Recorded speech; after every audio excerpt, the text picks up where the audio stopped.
Une nouvelle étude pilotée par des chercheurs de l'Université de Virginie confirme l'intérêt de l'activité physique contre le Covid-19.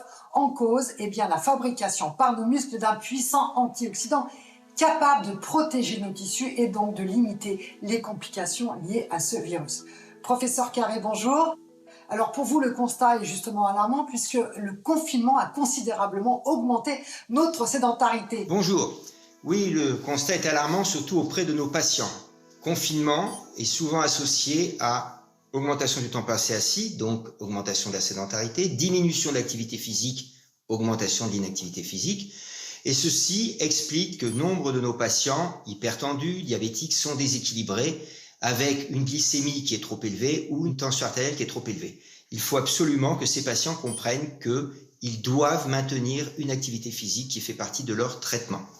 Et pourtant, de nombreux travaux montraient que l'activité physique était une arme efficace avec, entre autres, un impact direct sur notre immunité.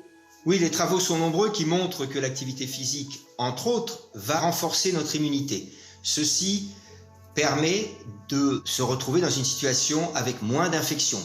Tout simplement parce que ça diminue le stress inflammatoire, le stress oxydant et ça renforce nos défenses immunitaires.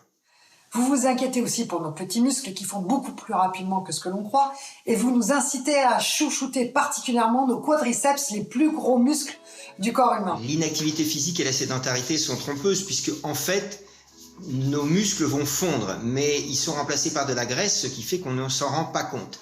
Et le volume restant le même, on n'a pas l'impression qu'on a un effet délétère. Les quadriceps, ce sont les muscles qu'on a sur le devant des cuisses, ce sont des muscles très gros qui ont un rôle très important, donc il faut les entretenir.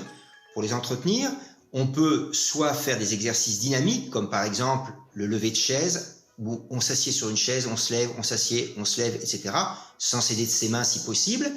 Et puis aussi un travail un peu plus statique qui s'appelle la chaise fantôme. Dans ce cas-là, il faut se mettre le dos au mur, on se met en position comme si on était assis sur une chaise. Autre muscle très important, ceux qui sécurisent notre dos. Oui, les muscles paravertébraux, qui sont ceux qui sont à côté des vertèbres, sécurisent notre dos. Il faut les entretenir par du gainage ou par des exercices dynamiques. Professeur Carré, je vous remercie. Bon entraînement à tous et à très vite.